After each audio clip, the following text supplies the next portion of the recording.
Assalamualaikum warahmatullahi wabarakatuh. Ada sekian problem dalam memahami Quran, terutama kalau lewat terjemah. Problem itu bisa gawat, gawat betul, bukan gawat-gawatan tapi gawat betul. Misalnya ada ayat begini dan terjemahnya pasti begini. Fa'ainama tuwallu fasamma wajhullah. Kamu menghadap mana saja, di arah manapun, di sana ada ridhonya. Itu kalau hanya pakai terjemah, tentu menjadikan kita sholat bisa menghadap ke timur, ke barat, ke utara, dan ke apa? Selatan. Saya cerita sedikit tentang asbabun nuzul. Memang tema sekarang tentang asbabun nuzul. Dulu Rasulullah SAW ketika di Mekah itu sholat menghadap Ka'bah. Tapi setelah pindah di Madinah, di mana Madinah itu ada komunitas Yahudi dan Nasrani, Rasulullah itu menghadap ke Baitul Maqdis. Kira-kira 16 bulan, 16 sampai 17 bulan. Semua riwayat itu kisarannya hanya 16 sampai berapa? 17 bulan. Sehingga orang Yahudi itu bilang begini, Muhammad ini baiklah, meskipun dia membawa agama baru, tapi kiblatnya masih ikut kita, masih baik kan. Setelah 16 bulan, Nabi diperintahkan Allah untuk menghadap ke Ka'bah. Fawal liwajhaka syatrul masjidil haram. Maka orang Yahudi itu berontak. Berontaknya adalah kiblat mereka ditinggalkan. Cara berpikir orang Yahudi itu kiblat mereka ditinggal.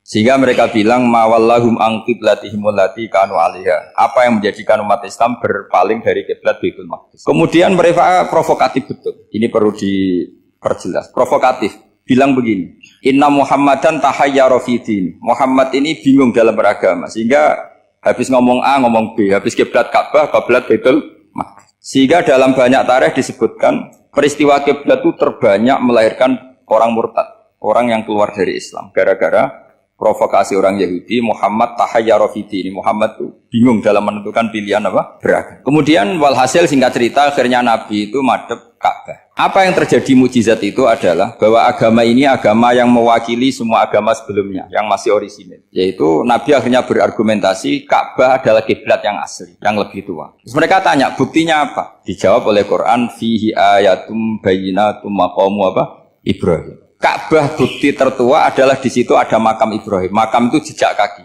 Ya kalau bahasa Indonesia makam itu kuburan. Kalau dalam bahasa Arab makam itu jejak apa? Jejak kaki. Sehingga diketahui oleh sejarah dibuktikan di situ ada jejak kaki siapa? Nabi Ibrahim. Sementara nisbatnya Baitul Maqdis itu adalah kepada Nabi Musa dan Nabi Harun. Yang ini adalah turunan dari Nabi siapa? Ibrahim. Hikmahnya apa? Begini, sebagai bukti bahwa Baitul Maqdis pernah menjadi poros Islam atau poros Tauhid, maka Nabi Muhammad pernah disuruh menghadap ke Baitul Maqdis. Buat inget-ingetan kalau ini pernah menjadi poros apa? Tahu? Tapi tetap tua-tuaan masih tua apa? Nah, kenapa tua Ka'bah tadi? Karena Ibrahim adalah Abul Anbiya, bapak dari para. Dan di situ ada jejak kakinya. Fihi ayatum bayyinatum maqam. Bukti itu belum cukup. Dibuktikan lagi bahwa Ismail kecil itu hidupnya di Ka'bah. Kita tahu sa'i baina Safa wal Marwah adalah karena Siti Hajar sedang mencari apa? Jadi ada bukti sekian, bukti empirik bahwa Ibrahim itu kiblatnya itu Ka'bah, bukan Baitul. Sehingga ada kata-kata fihi ayatum bayyinatum maqamu Ibrahim. Nah, tanpa ngerti asbabun nuzul, kamu akan mengartikan fa'ainama tuwallu fasamma wajhullah itu salah. Karena di situ kamu menghadap mana saja, maka di situ ada ridhonya Allah. Maka para ulama memberi catatan, maksudnya begini, kamu menghadap kemana saja, asal itu yang diperintahkan Allah, maka di situ ada ridhonya Allah. Harus seperti itu maknanya, disesuaikan dengan konteks asbabun nuzul. Tanpa seperti itu tidak bisa. Dan masih banyak lagi kepentingan tentang asbabun nuzul. Jadi problem sekarang adalah banyak mufassir yang hanya mengartikan dari terjemah. Itu bahaya sekali. Jika ada orang yang menikah secara mut'ah, itu kan mirip kayak transaksi zina. Mereka berdalil famastamta'tum bihi minhunna fa'atuhunna ujurahun. Perempuan yang sudah kamu nikmati, yang penting kamu bayar. Terjemahnya seperti itu. Karena ujur itu jamaknya ujroh. Itu fatal sekali. Padahal ayat itu begini, settingannya begini, setting siakul kalamnya atau asbabun nuzulnya begini. Ini sekaligus, memang saya sengaja ngaji dengan tema yang berat, bentuk penghormatan pada yang ngaji. Kalau temanya ringan kan kayak TPQ. Begini asbabun nuzulnya begini. Wal muhsanatu minan nisa yang awal juz 5 itu, ya kita santai aja, yang awal juz 5 itu sebetulnya maktuf, diatafkan pada ayat hurrimat alaikum ummahatukum wa banatukum wa akhwatukum wa ammatukum wa kholatukum wa banatul akhi wa banatul ukhti. Jadi perempuan yang haram dinikah itu ada 7. Yang faktor nasab, yaitu siapa? Ibu, putri, saudara putri, bulik dari bapak, amah itu bulik dari bapak, kholah itu bulik dari ibu, keponakan dari saudara lelaki, keponakan dari saudara perempuan. Ini disebut haram karena nasab gen. Kalau orang Jawa bilang hanya 4 karena ngitungnya bulik baik dari bapak maupun ibu. Kalau orang Jawa bilang kan bulik terus keponakan dihitung 1. Padahal ada keponakan dari saudara lelaki, ada keponakan dari saudara apa? Perempuan. Wa banatul akhi wa banatul ukhti. Terus kedua, haram karena rodok. Kita tahu dalam hukum Islam rodok adalah sama dengan nasab. Jadi ibu yang pernah menyusui kamu berarti jadi ibu kamu, dan saudara sepenyusuan berarti menjadi saudara kamu. Ini disebut wa ummahatukumul lati arda'nakum wa akhwatukum minar rodok. Terus ketiga, haram karena musoharoh, karena besanan. Jadi pagi ini misalnya saya nikah dengan Sri, bilang qabiltu nikaha wa taswijaha bil mar'il madkur. Setelah nikah dengan Sri ini otomatis ibunya dia menjadi mertua. Otomatis haram saya apa? Nikah. Ini namanya haram karena musoharoh. Atau kamu punya anak Zaid. Zaid pagi ini akad dengan Sri. Berarti Sri adalah menantu Anda. Otomatis haram bagi Anda. Itu namanya haram karena musoharoh, karena bisanan. Itu yang disebut waroba apa haram-haram itu kan saat terus itu wa ummahatu nisaikum. Apa ibu dari istri-istri kamu. Memang ini agak jelimet, tapi memang syaratnya mufassir harus biasa jelimet. Jangan hanya nyari partai ayat-ayat untuk kepentingan partai. Wah, itu ngeri. Kacau Quran dipakai kampanye. Terus itu berarti sudah 3 kan? Haram karena nasab, karena rodok, haram karena musoharoh. Terus yang keempat ini, haram yang bukan karena sebab pada seorang perempuan, tapi karena istri orang. Ini disebut wal muhsanatu minan nisa. Haram menikahi perempuan yang masih milik orang lain. Nah, orang lain yang menikahi ini, istilahnya Allah adalah lelaki yang menikahi perempuan ini adalah lelaki sing muhsinina ghairu musafihin, secara nikah yang sah. Nah, nikah yang sah itu begini dalam hukum fikih Islam. Saya nikah dengan Sri, kalau hanya akad, itu saya wajib bayar mahar hanya separuh. Jadi kalau saya janji bayar 1 miliar, berarti wajib bayar berapa? 500 juta. Kalau janjinya 100 juta, hanya bayar 50 juta. Itu yang wajib bil akdi. Nanti wajib sepenuhnya nunggu bil jima. Kalau sudah hubungan intim, baru wajib 100%. Jadi kalau ada di Jawa, nikah dengan seperangkat alat sholat, itu yang atasannya tok, itu wajib karena akad. Nanti bawahnya nunggu setelah hubungan apa? Intim. Loh, ini hukum Quran, bukan hukum saya. Makanya kan wa in talaqtumuhunna min qabli an tamassuhunna, saat terus fanis huma faradtum. Hanya wajib bayar setengah. Nah, perempuan yang sudah diajak hubungan intim itu kata Allah fa'atuhunna ujurahun, maka wajib kamu bayar Jadi ayat itu tentang perempuan yang sudah dinikah, kita harus bayar berapa? Harus bayar penuh. Ini penting saya utarakan. Nah, problem kita sebagai orang Indonesia, ini juga problem Pak On, problem semua kiai. Mahar di Indonesia itu nggak bisa dibahas di Quran. Karena keterlaluan, kecilnya itu keterlaluan. Saya ini kan kiai, sering ngakatkan tuh sampai bosan, seperangkat alat sholat. Itu ngawur sekali, ini mbak-mbak harus nggak mau gitu. Saya provokasi minimal itu ya berapa? 100 juta berapa? Pantasnya berapa? Pantasnya berapa? 10 gram itu berapa nilainya? Kan 1 gram 500 ribu, baru 5. Ya sudah mendingan itu 10 gram. Quran itu bayangannya gini, sambil latihan, yang hafal-hafal biar latihan. Jangan dapat beasiswa karena hafal tapi nggak jelas juntrungannya. Quran tuh bayangannya gini, ini nggak mungkin Quran ini bisa dibaca di Jawa. Wa in aradtum istibdala zawji makana zawji wa ataitum ihdahunna qintaran fala ta'khudhu minhu syai'a. Jika kamu nikah sama seorang perempuan, kemudian kamu cerai, maka mahar yang sudah kamu berikan jangan ambil lagi. Karena mahar di Arab itu mahal, 100 juta, kadang mobil Alphard, kadang GMC. Sehingga setelah menceraikan tuh kebayang menarik. Kok enak, dulu saya memberikan itu kan karena dapat servisnya, sekarang sudah saya cerai, saya tarik. Kalau mahar di Indonesia kan seperangkat alat sholat. Jadi nggak kebayang ada kalimat fala ta'khudhu minhu syai'a, jangan ambil lagi. Kebayang ngambil aja enggak? Apalagi kalau nikahnya sudah 2 tahun kan sudah lusuh sudah. Tapi kalau di Arab itu kebayang karena mahal. Makanya orang Arab suka nikah orang Indonesia karena murah.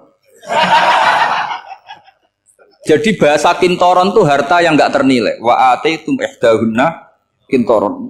Kok yang nggak ternilai? Mahal betul. Itu pernah saya hitung, ada yang mahar itu 400 juta, ya sekira segitu. Nah makanya setelah dicerai, Allah memperingatkan setelah kamu kasihkan, ya jangan minta lagi.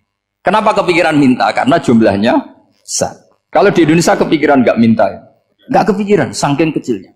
Seperangkat alat sholat, kadang 1 juta. 1 juta itu setelah hubungan intim, sebelumnya yang wajib hanya 500. Itu kan nggak kebayang. Makanya susah ngartikan Quran di Indonesia, kadang susah, karena kadang terlalu. Itu pernah Sayyidina Umar radhiyallahu anhu pernah bilang begini, wahai para perempuan, mahar itu jangan mahal-mahal, kasihan para lelaki. Itu ada perempuan alimah, ya orangnya alim betul. Itu usul langsung gini, ya Amirul Mukminin, laisa dzalika laka ya Amirul Mukminin. Waqad qala ta'ala wa ataitum ihdahunna qintaran.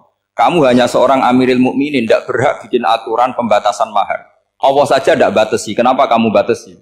Sehingga dulu yang namanya nikahnya Sulaiman Agung atau Jamaluddin siapa Ratu Agung, kalau hadiah ya sampai tas mahal itu. Ini kan dari bahasa Arab mumtaz mahal. Mumtaz itu istimewa, mahal itu tempat. Dia punya istri yang sangat dicintai, dikasih hadiah mumtaz mahal. Terus ilat Jawa jadi apa? Tas mahal. Itu sama Mujid Ulil Albab kalah. Itu kalau cerai kan kepikiran minta lagi. Dikasihkan yang baru. Tapi kalau di Indonesia tidak mungkin karena apa tadi? Seperangkat alat sholat. Begitu nyari yang murah lagi. Yang bagus kitanya, bungkusnya yang bagus. Maka nggak mungkin kita maknani Quran tanpa mengenal yang bernama asbabin. Karena makna ayat itu bisa kacau kalau kita tidak tahu asbabin. Yaitu kayak tadi makna fa'ina ma tuwallu fasamma wajhu. Itu maknanya kan kamu menghadap mana saja, boleh saja di sana ada ridhonya Allah. Berarti kan bisa ke timur, ke selatan, ke utara, ke barat. Itu bahaya betul. Sehingga kata ulama harus mengkaji asbabin. Supaya porsi ayat ini sampai semana jauhnya itu kita tahu. Tanpa tahu itu tidak bisa. Begitu juga menyangkut kiblat. Sekarang saya tanya, kemarin kan ramai dulu di Kemenak, kiblat semuanya diukur dengan GPS, terus beberapa masjid dikomentari salah karena diukur pakai apa? GPS. Kalau dalam bahasa falak disebut yaumarosdil kiblat. Memang bisa diilmoni. Tapi pertanyaannya begini, dari awal Allah ngendikan fawalli wajhaka syatral masjidil haram. Kamu yang penting sholat itu menghadap masjid. Masjid itu ya bangunan.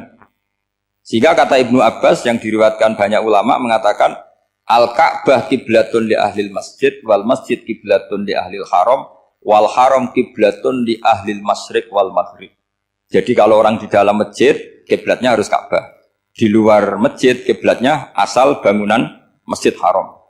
Tapi di luar sini kayak di Indonesia boleh semua tanah. Kenapa begitu? Kata Ibnu Abbas karena Quran turun di lisanin Arabiyyin mubin. Jadi kalau orang Jogja kalau mau ke Jakarta arahnya kemana? Barat. Itu sebetulnya ketika Anda ke barat itu persis Jakarta apa bisa saja pasnya itu Pangandaran. Tapi orang itu akan bilang kalau ke barat ya ke Jakarta.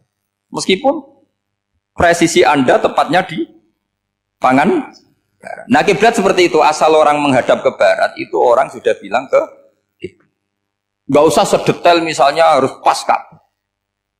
Saya pernah debat sama tim ahli Kemenak. Gak bisa Gus, sekarang ada GPS harus tepat Ka'bah. Terus saya bilang gini, kalau teori Anda benar, berarti semua masjid luasnya maksimal 16 meter. Ka'bah itu luasnya hanya 16 meter. Berarti Masjid Ulil Albab yang pojok sana sama pojok sana, kira-kira itu ya sudah tidak kena Ka'bah. Kalau harus tepat, Ka'bah itu kan diameternya hanya 16. 16 sampai 18 kalau nggak salah. Berarti semua masjid kalau ingin tepat Ka'bah harus pas 16. Kalau terlalu luas pilihannya harus cekung. Kan jadi aneh. Makanya saya itu sering Pak On, dulu saya ini biasa debat fikih kalau di tradisi pesantren namanya Basul Masail. Saya punya teman yang paling kurang ajar, yang paling saya kenang dalam panjang sejarah. Dulu itu kalau debat fikih itu ya seru. Kalau aturan fikih kan gini, soft paling baik itu kan soft pertama. Baru kedua, baru ketiga. Yang paling keren kan soft awal, soft. Terus teman saya bilang gini Pak, ya kalau gitu gini aja Gus, desain masjid itu memanjang utara selatan. Biar semuanya soft awal. Gara-gara didesain begini kan ada soft 2, soft 3. Apa susahnya kita bikin mulai awal supaya masjid itu memanjang utara apa? Selatan. Supaya semuanya soft awal. Ya kalau ada hukum ya diimplementasikan dalam desain bangunan katanya. Itu kan kacau. Terus akhirnya saya jawab, lalu setelah begitu yang paling afdol siapa? Yang dekat imam. Ya sudah, bikin cekung saja kalau gitu.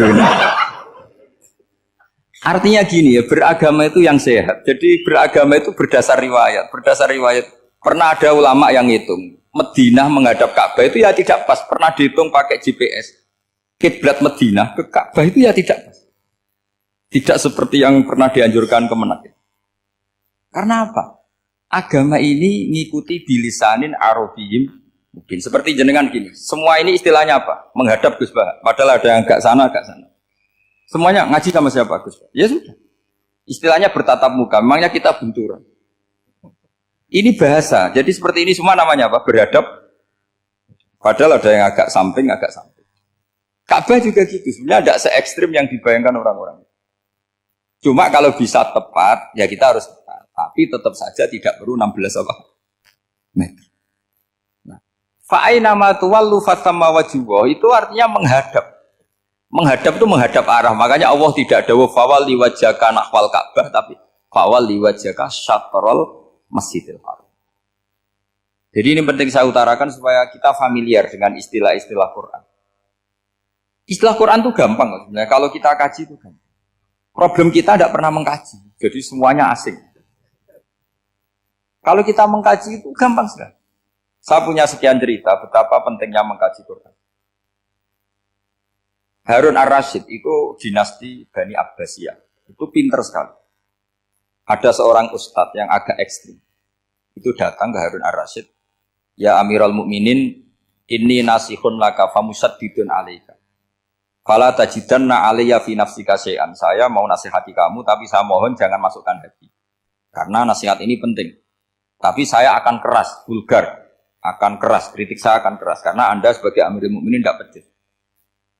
Apa kata Amirul Mukminin Harun ar-Rasyid? Uskut ya Ustadz. Nah, sebagai riwayat uskut ya jahil. Kamu itu Ustadz bodoh, tidak usah banyak omong. Terus ditanya, kenapa saya bodoh? Terus dibacakan ayat faqula lahu qaulal layyina la'allahu yatadzakkaru aw yakhsha. Inna Allaha ta'ala qad arsala man huwa khairun minka ila man huwa syarrun minni. Wa ma'a dzalika qala ta'ala faqula lahu qaulal layyina. Allah pernah menugaskan seorang yang lebih baik ketimbang kamu, yaitu Musa dan Harun. Musa dan Harun adalah seorang nabi. Kepada orang yang lebih buruk ketimbang saya, yaitu Fir'aun. Itu saja etikanya faqula lahu qaulal lainnya. Kamu kalau ngomong yang halus, yang baik, yang berperadaban, kok kamu sama saya mau kasar? Akhirnya ustadznya ternyata pinter kamu, yes pinter aku. Jadi semudah itu. Allah itu menugaskan orang yang lebih baik ketimbang kamu, yaitu Nabi Musa. Kepada orang yang lebih buruk ketimbang saya, yaitu Fir'aun. Itu saja ada etikanya. Kok kamu sama saya mau tambah etika? Mau main kasar hanya karena kamu merasa nasihat Anda benar? Jadi gampang sekali memahami Quran. Tapi lagi-lagi memang bagi ahlinya. Tapi ini saya bantu supaya sampean jadi ahli apa? Quran. Meskipun ngajinya sebulan sekali. Sudah sebulan sekali tidak punya kitabnya. Sudah. Jadi ulama dulu kalau belajar Quran itu gampang sekali. Saya berkali-kali cerita. Yang kitab saya baca di rektorat namanya Syajaratul Ma'arif. Itu kalau cerita bikin judul itu enak sekali. Babuna fil ibad bikulil bilad. Bab seseorang di mana saja hidupnya harus bermanfaat. Terus dalilnya itu hanya mengutip makalahnya Nabi Isa wa ja'alani mubarakan ainama kuntu. Ciri utama seorang nabi apa? Saya di mana-mana adanya berkahi orang lain. Jadi berkah bagi orang lain. Maksudnya tidak jadi problem bagi orang lain. Artinya kamu hidup entah di Jogja seperti Pak Ono orang Jember, saya orang Rembang. Hidup di Jogja manfaat, di Jember ya manfaat, di mana-mana. Saya pernah di Korea seminggu ya manfaat. Saudara kita TKI yang di Korea ya manfaat, di sana bikin masjid, bikin apa. Karena ngendikane Allah menceritakan Nabi Isa siapa? Wa ja'alani mubarakan ainama kuntu. Saya adalah orang yang di mana-mana berkah. Artinya manusia eksistensinya harus seperti itu, hidup di mana saja. Gampang sekali memahami Quran. Pernah Imam Syafi'i ditanya, kalau kamu nggak kehilangan air atau nggak ada air di satu daerah, cari-cari dulu sampai nggak ketemu. Setelah nggak ketemu air, baru kamu boleh tayam. Imam Syafi'i ditanya, apa dalilnya harus mencari dulu? Kalau nggak ada air ya langsung tayamum saja. Kenapa harus nyari-nyari dulu? Jawabnya Imam Syafi'i itu gampang sekali. Qala ta'ala falam tajidu ma'an. Kemudian kamu tidak menemukan air. Di mana-mana tidak menemukan setelah mencari. Kalau belum mencari namanya tidak tahu. Kan ayatnya kan falam tajidu ma'an. Kemudian kamu tidak menemukan air. Tidak menemukan tuh nyari dulu apa langsung ambil sikap? Nyari dulu baru kesimpulannya tidak ketemu. Kalau belum pernah nyari namanya tidak tahu. Segampang itu ulama dulu memahami Quran karena konstruksinya utuh. Yaitu mereka tahu betul bahwa Quran itu bilisanin Arabiyim. Ketika Futuhat Syam. Syam dulu itu dikuasai tentara Romawi. Era Sayyidina Umar Futuhat. Yerusalem dikuasai tentara Islam. Itu awal Sayyidina siapa? Umar radhiyallahu anhu. Ketika Futuhat mau ada pesta besar-besaran. Tapi Umar menolak. Ketika menolak, kenapa Anda menolak? Beliau hanya membaca ayat Inna Allaha ta'ala ayyara qauman faqala adhabtum thayyibatikum fi hayatikumud dunya. Allah itu mengkritik satu komunitas kaum yang zaman di dunia menghabiskan semua kenikmatan. Maka kita tidak perlu syukuran besar-besaran. Jangan-jangan jatah kita di akhirat kita habiskan di dunia. Itu adhabtum thayyibatikum fi hayatikumud. Semudah itu. Semudah itu ulama. Rasulullah pernah dahar, pernah makan. Makan karena 3 hari gak makan, cara di Indonesia gak makan nasi, gak makan daging, sudah lama sekali. 3 hari Nabi hanya makan kurma dan air putih. Pernah Nabi gak makan roti sampai 3 hari. Kalau Indonesia mungkin gak makan nasi. Di hari ketiga, ada sahabat yang berbaik hati, Nabi disembelihkan kambing, dipotongkan kambing, Nabi disuruh dahar. Itu baru dahar setengah piring, Nabi berhenti. Ketika ditanya, setengah piring itu kan sudah kuat. Untuk sholat, untuk apa sudah kuat. Ditanya, ya Rasulullah kenapa berhenti? Bukankah engkau tidak makan ini 3 hari? Nabi menjawab, walatus alumna yauma idzin anin naim. Semua nikmat yang saya rasakan nanti ada pertanggungjawabannya. Makanya saya tidak ingin banyak-banyak. Wah itu kalau diterapkan di sini enggak populer. Makanya saya tahu gayanya ngaji Quran itu enggak siap dengan konsep-konsep Quran itu. Jadi segampang itu orang dulu. Nah karena apa ya itu tadi? Mereka tahu asbabun nuzul. Quran itu diturunkan dalam konteks apa? Lafat ini arahnya kayak apa? Mutlak muqayyadnya kayak apa? Muhkam mutasabihnya kayak apa? Nasah mansuhnya kayak apa? Nah sedikit saya cerita ini mungkin contoh terakhir supaya agak lama-lama nanti bingung kalau lama. Yang bingung ya saya. Bingung cara memahamkan. Jadi kalau guru itu kan bingung cara memahamkan. Kalau murid bingung cara memahami. Gak tahu tingkat kebingungannya sama. Kalau guru itu bingung cara memahamkan. Kalau murid bingung cara. Jadi ini pertemuan 2 kelompok bingung. Jadi yang satu bingung cara memahamkan, yang satu bingung cara. Kalau orang ekstremis bingung cara merusak suasana. Itu gak benar itu. Ada loh. Rasulullah itu nabi. Itu paling pusing yang ngadepi orang-orang yang ekstrim. Karena apa? Cara berpikir itu lompatannya itu gak tertib. Jadi Nabi itu cara berpikir itu kecerdasan nubuah. Sementara orang ekstrim cara berpikir itu kecerdasan nafsu. Bukan kecerdasan manusia. Kalau manusia masih baik nafsu. Misalnya begini, kalau dalam tradisi nubuah itu. Saya dengan Pak Anu berteman lama. Mulai tahun 2000 berapa. Itu kalau Pak Anu bertamu ke saya, harusnya tidak usah tak kasih makan. Karena sudah dekat. Tapi kalau kenalan baru itu dikasih makan, disangoni. Jadi Nabi itu perilakunya agak unik. Akhirnya ada orang yang cara berpikir itu dangkal. Ya Rasulullah ini tidak fair. Yang iman lama tidak diservis, yang iman baru diservis. Cara berpikir Nabi begini, orang Ansor itu kan sering memberi Nabi. Perjuangannya Nabi ditopang orang apa? Ansor. Donatur lah, kira-kira orang Ansor itu donatur. Donatur itu keren. Karena donatur itu artinya al-yadul ulya khairum minal yadis. Sehingga ketika Nabi sudah menguasai negara, menguasai Mekah, Madinah, sudah futuhan. Itu orang Ansor tetap nggak diservis. Yang diservis Nabi itu orang-orang baru masuk Islam, disebut wal mu'allafati qulubuhum atau Islam mu'allaf. Ada 1-2 orang yang protes, tentu yang enggak pinter. Tukang protes pasti tidak pinter. Wong iskal-iskalnya sendiri, otaknya nggak sampai-sampainya sendiri, orang lain disuruh jawab. Makanya di sini tidak ada tanya jawab, nanti iskal-iskal kamu sendiri, bingung-bingung kamu sendiri, saya disuruh jawab. Berarti Gus Pak nggak mau ditanya, ya memang nggak mau karena tadi jawab sendiri aja, nanti pinter sendiri, kapan-kapan pinter sendiri. Akhirnya tanya begini, cara tanya gini, ya Rasulullah, ini nggak fair. Orang sudah Islam lama setelah negara terbuka milik Anda, setelah kita menang, setelah kita menguasai negara, tidak kamu servis. Sementara yang baru Islam kamu, Nabi itu bertanya senyum-senyum, rileks saja. Lama-lama tambah ekstrim pertanyaan. Kata Umar, ya Rasulullah saya beri izin untuk membunuh orang ini. Umar itu pikirannya karena mangkel lo Nabi. Nabi jangan. Kalau kamu bunuh, nanti apa kata orang banyak? Inna Muhammad dan yaktulu ashabah. Dikira Muhammad membunuh sahabatnya sendiri. Nabi masih mendengar. Komplainnya masih dengar. Lama-lama Nabi memberi penjelasan. Kamu ini orang Ansor. Kamu biasa memberi saya, memberi dana perjuangan. Memberi itu hebat. Saya tidak ingin menurunkan grade Anda. Grade sebagai pemberi, berarti kelasnya elit. Sekarang menjadi penerima.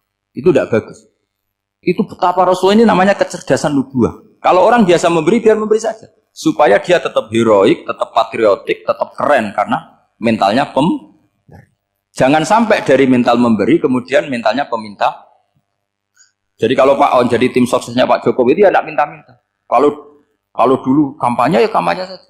Biar memberi, terus nggak pernah minta. Meskipun akhirnya ya gelong. Tapi Nabi dulu tidak gitu. Jadi orang Ansor itu nggak pernah diservis. Padahal jasanya kayak gitu, supaya kelasnya tetap kelas elit, yaitu pemberi, penanggung jawab. Nabi gak ingin orang Ansor turun grade menjadi penerima. Orang-orang yang cerdas nubuah menerima konsep Nabi seperti itu. Tanya sama Pak On, saya dadani terjemahan UI itu puluhan tahun sama Pak. Itu beliau ke kontrakan saya ke rumah beliau. Tidak pernah berharap apa. Saya sangat tertutup. Bukan apa-apa ya, kalau ingin memberi saja. Kontribusi saya pada Al-Quran. Saya tidak kepikiran mendapat. Supaya heroik. Tapi orang-orang yang cerdas amatir tadi, ini nggak fair. Wong yang memberi lama kok dapat servis sedih. Nah, sekarang itu problem zaman akhir sudah mulai seperti itu. Nah, orang ini namanya Dzul Khuwaisirah. Ini yang nanti punya anak turun Khawarij. Khawarij itu orang yang ibadahnya hebat, tapi cara berpikir tentang nubuah salah. Kalau orang lagi Khawarij itu orang ibadahnya hebat, tapi cara berpikir nubuah salah. Nubuah itu unik. Nubuah itu cara berpikir tadi. Apa ya? Melihat sesuatu yang benar biar benar terus itu. Yaitu tadi, mental memberi itu ya biar memberi terus, tidak usah di-share. Maka ketika Abu Bakar jadi khalifatul Rasulullah, itu ada sistem kepegawaian. Itu gajinya Umar yang sudah Islam lama, gajinya Abu Bakar yang sudah Islam lama. Itu sama Abu Sufyan sama, padahal Islamnya Abu Sufyan baru setelah Fathu Mekah, kira-kira baru setahun. Terus diprotes sama orang-orang, ini Islam lama kok gajinya sama Islam yang baru setahun kok sama. Kata Abu Bakar, fadhailuhum indallah. Mereka punya kelebihan Islam lama itu indallah. Nanti balasannya biar surga. Kalau di dunia sesuai profesinya. Artinya profesi kalau penjaga kantor ya berapa, kalau dosen berapa, pokoknya ya sudah. Dan itu diterima oleh sahabat. Semuanya nerima konsep itu. Era Umar agak dibalik. Abu Sufyan kira-kira gajinya 1 juta, yang lainnya yang menangi Nabi mulai awal gajinya 10 juta. Ditanya, ya Umar, kenapa ini jadi rubah seperti kebijakan Abu Bakar, tidak seperti Abu Bakar? Jawabnya Umar lucu. Fawwah la usawwi baina man qatala Rasulullah wa baina man qatala ma'a Rasulillah. Demi Allah saya tidak akan pernah menyamakan orang yang dulu merangi Rasulullah yaitu Abu Sufyan dengan orang yang selawase dari Rasulullah yaitu Sayyidina Ali dan sebagainya. Ini penting. Artinya ketika gajinya orang saya seperti Ali radhiyallahu anhu itu tinggi itu bukan karena lamanya Islam, tapi karena lamanya iman. Jadi mulai dulu ijtihad itu ada dan dulu dia biasa saja. Karena tadi ada kecerdasan nubuah. Saya ulang lagi, ada kecerdasan apa? Sekarang itu kecerdasan tomak atau kecerdasan nafsu. Itu kalau sampai ngaji kitab tasawuf, itu bab bakhil itu tidak ada. Menurut kitab tasawuf, medit itu tidak ada, kikir itu tidak ada. Yang ada itu tomak. Tomak itu berharap dikasih orang lain. Sampai pernah enggak bilang kalau artis-artis di Jakarta kikir? Tidak pernah kan? Karena kamu tidak pernah ingin diberi. Tapi kalau kamu punya pacar karena kenal tidak pernah ditraktir, oh pacar saya kikir. Karena kamu ingin diberi. Pernah enggak kamu hukumi orang lain kikir yang enggak kenal? Padahal tidak pernah memberi. kamu. Kenapa? Karena kamu tidak pernah ini. Coba sekarang kamu saya tanya, ini latihan cerdas. Definisi kikir itu apa tuh, Pak? Gak pernah memberi kamu kan? Artis-artis Jakarta, tokoh-tokoh nasional pernah gak memberi kamu? Enggak kan? Tapi tidak pernah kamu vonis kikir, karena kamu tidak pernah tomak. Tapi pacar kamu, kok amin ditraktir terus? Atau istri kamu, atau mertua kamu, kok tidak ngasih warisan, kamu bilang kikir gak? Sebabnya kikir betul apa karena kamu tomak, berharap? Tomak. Maka di kitab tasawuf itu gak ada bab kikir, yang ada bab tomak. Karena asal usul menvonis orang kikir itu karena tamak. Maka jangan banyak kenal orang, nanti banyak hukum kamu kan. Sombong juga gitu, di tasawuf itu gak ada bab sombong. Karena orang hukumi orang lain sombong itu karena kamu ingin dihormati. Ada orang gak kenal, terus lewat saja gak tanya kamu bilang sombong enggak kan? Tapi kalau kenal, oh sombong betul, kenal gak tanya kan gitu. Jadi tasawuf itu sisi unik dari khazanah Islam. Makanya di tasawuf itu gak ada kritik terhadap kikir. Ya tentu kikir itu buruk, pasti ya kikir itu buruk. Tapi gak perlu dikritik. Jangan-jangan yang salah kamu. Terus ingin kenal Pak Jokowi, ingin jadi menterinya. Nanti kenal rektor, ingin jadi pegawainya. Ketika gak diturutin, bilang Pak Rektor kikir. Tapi orang lain ya Kak pernah berharap. Mungkin gak menvonis Pak Rektor atau Pak On ini kikir. Enggak kan? Berarti vonis kikir itu status orang itu apa gak kesampaian niat kamu? Memang agak jelimet ilmu tasawuf itu. Tapi itu unik. Itu bagian dari khazanah apa? Islam. Makanya Rasulullah itu sering istiadah minta perlindungan wa min toma'in fi ghairi matma'in. Ya Allah, saya tidak ingin berkeinginan yang tidak layak. Coba kamu protes negara itu karena apa? Ingin makmur sejahtera tanpa kerja sehingga nyalakan menteri keuangan, menteri ini itu. Makanya kalau guyonannya ulama tasawuf gini, tak beri bocoran. Guyonannya orang tasawuf. Begini guyonannya. Anta lam tajid min nafsika kullama turid. Fa kaifa turidu min ghairika kullama turid. Kamu yang punya keinginan saja tidak bisa memenuhi apa yang kamu inginkan. Kenapa keinginan itu kamu timpakan ke orang lain untuk memenuhi kamu? Wong kamu yang punya keinginan saja tidak bisa mewujudkan. Kenapa keinginan Anda kamu timpakan, bebankan orang lain untuk memenuhi keinginan Anda? Misalnya kamu, Gus saya ini goblok, tolong pinterkan. Wong kamu yang ini saja tidak bisa. Kok menyuruh saya? Jadi kalau tiap tasawuf itu unik. Seperti kamu mencintai istri tulen, itu ingin kan dicintai istri tulen. Kamu sendiri kan nggak bisa cinta tulen, masih pelengahan sana sini. Kamu pacaran, ingin pacar kamu setia. Ternyata kamu bikin sekian alternatif. Kalau putus ini punya ini, putus ini. Tapi kamu ingin ini setia, kan gak fair. Makanya guyonnya orang tasawuf itu, anta lam tajid min nafsika kullama turid, fa kaifa turidu min ghairika kullama turid. Gampang tuh apalane, pokoknya ratrit gitu aja gampang. Jadi kamu yang punya keinginan saja tidak bisa memenuhi. Kok orang lain disuruh memenuhi? Sehingga orang tasawuf itu malu betul. Misalnya saya kok ingin Pak On takdim sama saya itu kurang pegawaian. Kalau saya ingin ditakdimi saya menakdimi diri saya sendiri. Makanya berbahagialah orang yang ngilu terus saya ganteng sendiri ya Allah. Saya kaya sendiri. Menunggu orang lain bilang kamu kaya itu repot. Menunggu orang lain bilang kamu hebat itu, ya sudah bilang aja ya Allah saya hebat, ya Allah saya ganteng, ya Allah saya cantik. Daripada menunggu orang lain bilang apa? Cantik. Jadi ilmu tasawuf itu unik. Jadi kalau fikih itu yang dikritik itu kikir. Kalau tasawuf enggak tomak. Karena orang yang kamu vonis kikir itu jangan-jangan tidak kikir tapi mementingkan yang lebih penting. Misalnya ada teman yang tidak pernah naksir kamu, ternyata punya ibu sakit, uangnya dianggarkan untuk ibunya yang sakit atau anaknya sekolah atau keluarganya masih butuh dia, ya, sehingga sama teman dia kikir. Hakikatnya kikir apa mementingkan yang penting? Tapi kamu karena enggak pernah ditakdir menvonis kikir. Nah, ini pelajaran. Jadi makanya yang dianteni ilmu tasawuf itu tomak, tamak. Jadi kalau dalam bahasa Indonesia bukan kikir. Karena vonis kikir itu akan disematkan orang yang tidak kesampaian hajatnya. Pokoknya bapak saya itu keluarga kiai itu ajarannya itu. Yang penting jangan berharap dari orang lain. Ini Pak On saksinya, saya dulu benahin terjemah itu nggak pernah ingin diperlakukan seperti ini. Yang ngaji aja. Karena pikirannya keluarga kiai itu sederhana. Kalau ngamal ya ngamal saja. Ngamal itu heroik. Makanya buyut-buyut kita semua ini kan pahlawan semua. Membela negara Indonesia jadi merdeka. Ya nggak pernah kebayang jadi presiden, menteri. Tapi sekarang nggak, ngamal sedikit saja harus jadi menteri. Jadi ini bahaya kalau dalam kelangsungan bernegara. Karena orang biasa transaksional. Awal negara ini dibangun berdasar heroik, bukan berdasar apa? Transaksional. Tapi sekarang orang akan membiasakan itu. Apa-apa itu transaksional. Ini tidak bagus untuk kelangsungan bernegara. Apalagi kelangsungan beragama. Sehingga seperti saya ini masih punya desa-desa binaan di Sragen, di pedalaman Papua sekalipun. Saya punya santri banyak di Papua. Itu kalau cerita itu unik-unik. Itu mau Jumatan, itu enggak ada orang 40. Sudah datang setengah 12. Itu datangnya 3 jam. Di situ mau ketemu santri 3. Akhirnya mereka tanya gini, Pak. Pertanyaannya itu, Gus, boleh enggak Jumatan orang 3? Secara fikih Syafi'i kan harus orang 4. Kemudian mereka tak bilang, buat sholat duhur saja. Mereka enggak mau. Wong Jumat-Jumat kok duhur. Harinya kan Jumat, masa sholatnya? Sehingga kita-kita yang jadi kiai akhirnya nyari fikul madzhabil arba. Nyari fikih madzhab 4. Ternyata Imam Malik membolehkan orang 6. Ada yang bilang 12. Yang penting keceluk jamun itu kelompok. Kalau 3 kan belum keceluk apa? Belum disebut apa? Ini penting saya utarakan supaya kita berjuang itu bukan karena selfish seperti ini. Tapi yang namanya dakwah itu menjadikan orang tidak tahu menjadi tahu. Termasuk kepada desa-desa tertinggi. Sama. Yang namanya menteri itu pembantu presiden untuk memenuhi kebutuhan rakyat banyak. Sekarang misalnya menteri pertaniannya itu hebat, cerdas. Tapi petani nggak mau nandur padi, mau apa itu? Coba yang membantu ketahanan pangan itu para petani mau nanam padi apa karena menteri pertanian? Karena petani mau nanam. Ya sudah GR saja, kita pembantu presiden semua. Karena ikut menyumbangkan ketahanan pangan. Tapi kamu kan nggak digaji, kita keren, ngamal tambah harap gaji. Ini penting. Supaya Anda itu nggak hati kecil gitu.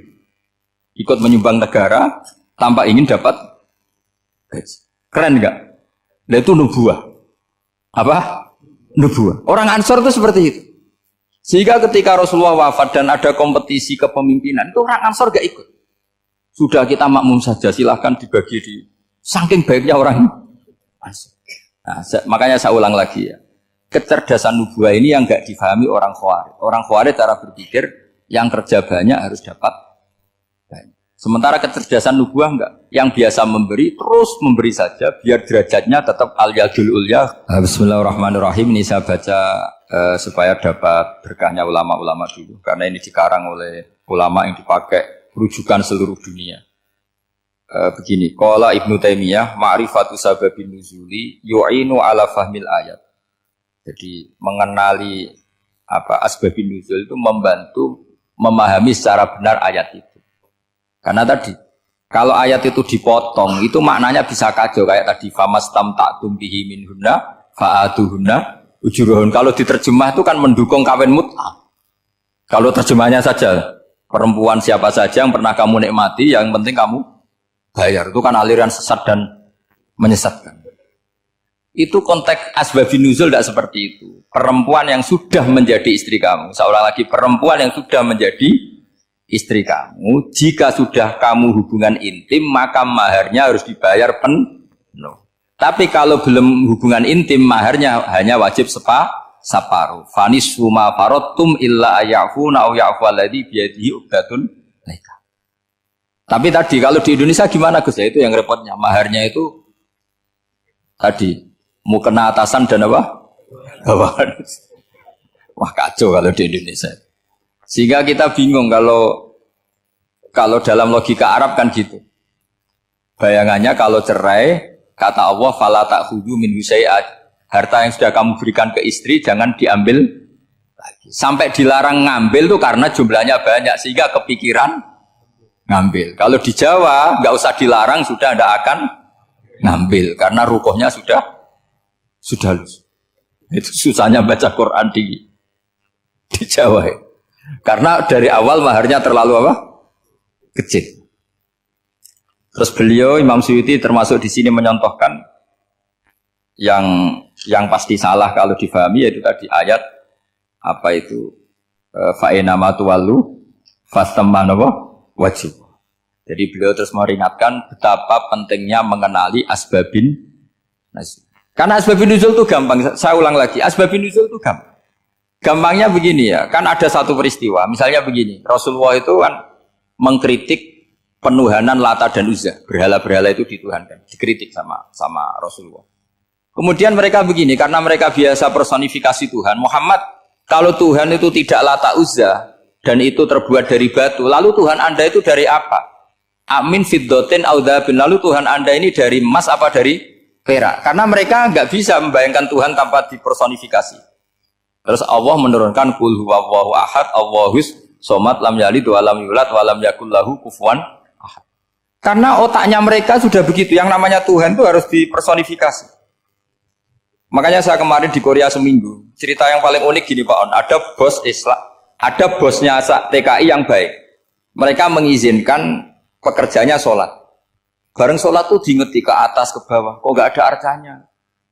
Sehingga setelah sholat dibilang, apa saya berikan berhala sekalipun? Karena nggak kebayang ada orang sholat kok tanpa berhala, tanpa Tuhan.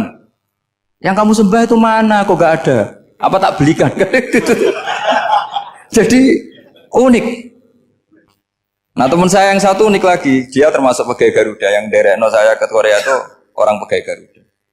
Dia karena orang kaya biasa ke Eropa kemana-mana itu. Singkat cerita dia sholat di mall karena nganggep Korea itu sudah negara maju kayak Eropa. Setelah sholat di mall pas asar itu, security-nya nelpon polisi. Pak polisi di sini ada ritual teroris. Jadi kalau menamakan sholat itu ritual. Jadi artinya apa? Ritual-ritual yang kita lakukan itu macam-macam cara pandang. Orang ateis itu kan Cina kan, Korea itu kan ya Cina lah, Korea, Jepang, RRC itu kan sipit. Itu ya yang namanya ibadah sembahyang harus ada patungnya atau ada arcanya atau ada benda-benda. Orang Islam kan nggak ada sama. Makanya mereka itu kok bisa? Problemnya kita, saya ulang lagi, ini problemnya. Problemnya kalau ada itu ya repot. Begini misalnya, ini masih tentang asbabun nuzul. Ini contoh terakhir tentang masih asbabun nuzul. Umar radhiyallahu anhu, sahabat Umar itu kalau mencium Hajar Aswad itu sambil gedumel. Tidak berdoa tapi gedumel. Masyhur. Itu ada di Bukhari. Alim tu annaka hajarun la tadurru wa la tanfa walau la anni ra'aitu Rasulullah qabbalaka ma qabbaltuka. Saya tahu loh. Nyium Hajar Aswad dicium tapi sambil gedumel. Saya tahu loh kamu hanya batu, enggak mandoroti, enggak manfaati. Kamu jangan GR, saya cium itu jangan GR. Kalau saja saya tidak melihat Rasulullah mencium kamu, maka saya ada sudi nyium kamu. Dah gitu aja. Terus itu tiap nyium Hajar itu tidak doa. Kalau kamu kan enggak minta kaya, minta macam-macam. Kalau Umar malah gitu. Nah, kenapa demikian? Itu ada asbabun nuzulnya. Umar itu saksi sejarah. Ketika Rasulullah Fathi Mekah, Nabi kan tawaf terus mencium Hajar. Itu di belakang masih banyak orang kafir. Kebetulan Umar masih di sana. Sudah Islam Umar, tapi dia di belakang. Dengar orang-orang kafir, Muhammad itu tua aneh. Katanya melarang nyembah batu. Ternyata dia nyembah batu. Jadi Nabi nyium Hajar Aswad itu dikira nyembah. Katanya ngelarang nyembah batu, tapi dia kok nyembah batu. Karena Nabi mencium Hajar Aswad. Nah karena untuk menghilangkan stigmasi itu, Umar tiap nyium Hajar Aswad itu ngomong gitu. Kan ada sound system, mungkin jadi sound system. Supaya jelas bahwa penciuman ini bukan karena menyembah. Artinya mudah sekali kenapa Umar ngomong gitu, karena asbabun nuzulnya seperti itu. Coba kalau kamu tidak tahu asbabun nuzul, Umar maksudnya gimana? Enggak doa, enggak apa kok malah ngomong gitu kan. Tapi kalau kamu tahu asbabun nuzul Umar itu yang mendengar komentar orang sama ketika kita tawaf itu kan 3 pertama kan kita lari-lari kecil. Itu ceritanya juga gitu. Rasulullah itu hidup di Medina, terus diterkenalkan miskin. Medina itu kota wabak, kota penyakit endemik. Dulu Medina, Yasrib itu kota endemik. Sehingga kata orang kafir-kafir Mekah, yaji ulihadal bait kaumun qad wahanat huma Yasrib. Nanti akan datang satu komunitas kaum yang sudah lemas karena kena penyakit TBC dari Yasrib. Nabi dengar itu makanya terus bilang ke para sahabat, tunjukkan kalau kamu kuat dengan cara lari 3 kali. Terus pakai pakaian yang kelihatan maco, yaitu yang dipakai lelaki-lelaki. Bahunya dikelihatan. Nah, setelah Rasulullah wafat, Umar menggantikan beliau setelah Abu Bakar. Umar bilang gini, sebetulnya tawaf seperti ini, yaitu lari pertama 3 putaran pertama lari dan memperlihatkan pundak seakan-akan orang maco itu sudah enggak perlu. Karena alasan itu sudah tidak ada. Tapi ini tinggalan Rasulullah, maka jangan rubah ya tetap seperti ini. Akhirnya meskipun sudah tidak ada alasan tadi menjawab stigmasi orang kafir, tetap tawaf seperti itu. Jadi memang agama itu unik. Kadang kita harus tahu alasannya, tapi alasan itu kalau menjadi mahatul hukmi, pijakan hukum Misalnya kamu terus bilang gini, ya berarti tawaf sekarang bebas, gak perlu seperti itu. Kan alasan itu sudah ada. Tidak ada. Nah di sini pentingnya riwayat. Riwayat itu begini, logikanya sudah nggak ada, tapi kaifiah itu, cara itu masih kita terus. Dan itu memang, saya ulang lagi, harus tahu asbabun nuzul. Saya beri contoh ya misalnya, wa idza darabtum fil ardi falaysa 'alaikum junahun an taqsuru minas shalah. Terus ayatnya di mana? In khiftum ayyaftinakumul ladzina kafaru. Jika kamu pergi dalam keadaan takut ditangkap orang kafir atau takut diculik orang kafir, maka kamu boleh mengqasar salat. Itu jelas ada ayat in khiftum ayyaftinakumul ladzina kafaru. Jika kamu takut diculik orang kafir. Sehingga ketika ba'da Fatih Mekah, setelah Mekah dikuasai Islam, Umar tanya, ya Rasulullah, kenapa engkau masih sholat qasar? Bukankah kita sudah aman? Waqad qala ta'ala in khiftum ayyaftinakumul ladzina kafaru. Allah ngendikan boleh mengqasar itu kalau dalam kondisi takut. Waqad kunna fi amrin, sekarang kita sudah aman. Jawabannya Rasulullah itu unik. Ya Umar hadihi shadaqatun faqbalu shadaqah. Ini sedekahnya Allah, bonus sudah terima aja, enggak usah catatan-catatan gitu. Sehingga era Umar ya ada lagi yang tanya Umar ke gitu. Terus kata Umar, sa'altu dzalika Rasulullah sallallahu alaihi wasallam faqala hadhihi shadaqatu wa faqbalu shadaqah. Sudah ini bonus dari Allah, terima saja. Ini kan unik. Padahal kalau secara disiplin ilmu kan begini. Kamu boleh mengqasar salat kalau dalam bepergian dan dalam keadaan takut. Logika hukumnya kalau tidak takut tidak usah. Sama seperti begini. Kamu kalau pergi jauh seperti saya Pak On, itu ngosor salat apa enggak ngosor kan? Alasannya kalau kosor itu, kalau pergi itu masyakot, repot. Sekarang pergi kita pakai Alphard, pakai Innova, bawa uang, disupirin, itu masyakot enggak? Enggak kan? Tetap boleh jamaah enggak? Boleh. Sebenarnya kamu jamaah itu karena pengetahuan hukum apa karena enak jamaah? Kalau alasannya masyakot, kan sekarang sudah ada, enggak repot. Ya sudah pakai hadis tadi, ini hadiah, terima saja. Jadi makanya agama itu riwayat. Tapi ada saja ulama yang agak balik loh. Agak balik gini, banyak juga ulama misalnya duwe gawe, ibunya sakit terus ribet jamak sholat. Kenapa? Ribet ngurmat ibu. Makanya ada saja kiai yang duwe gawe mantu itu terus jamak sholat, tapi jangan ikuti. Tapi ada saja karena alasannya jamak itu karena apa? Repot. Ya ada saja, tapi ya jangan ditiru. Cuma saya ini cerita analisis hukum itu memang agak-agak unik. Jadi tadi kadang Nabi itu ditanya, ya Rasulullah, kita dulu boleh jamak qasar ini kan karena in khiftum ayyaftinakumul ladzina kafaru, takut diancam orang kafir. Sekarang aman, kenapa tetap jamak? Jawabannya Nabi, ini hadiah, terima saja. Ya ada sahabat yang bantah, kenapa Nabi?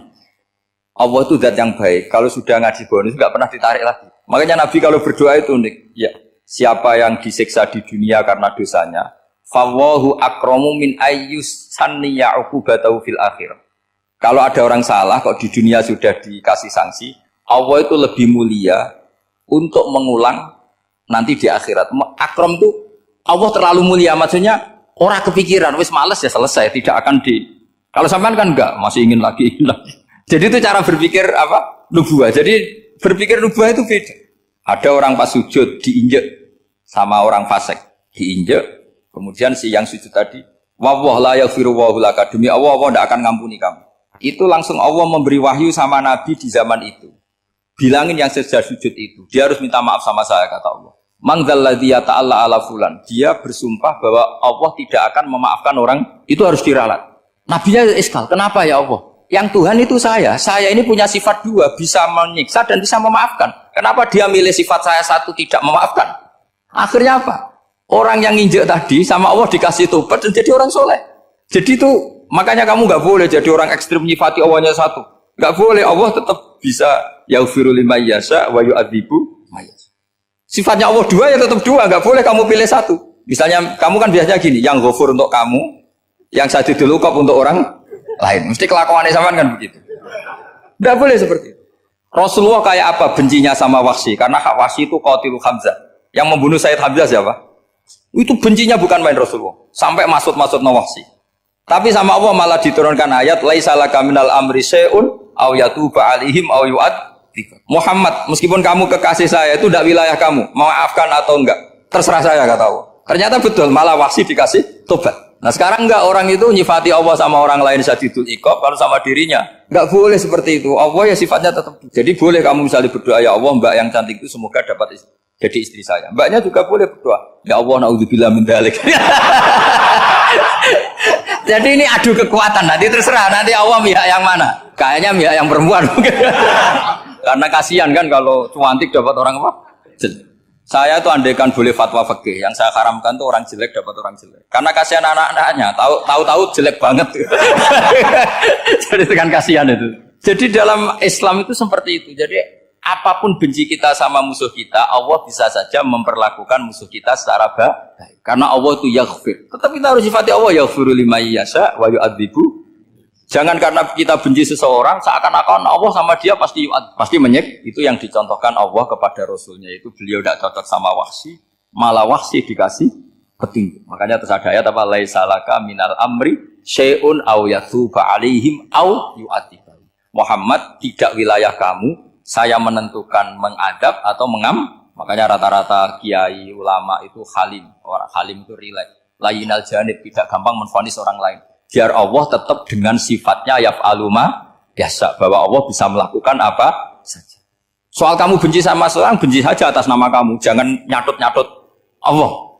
Misalnya kamu cinta seseorang, wah ini yang calon presiden ini harus jadi presiden. Ternyata Allah menghendaki jadi menteri, mau apa? Ya Allah yaf'alu ma biasa, mau apa coba?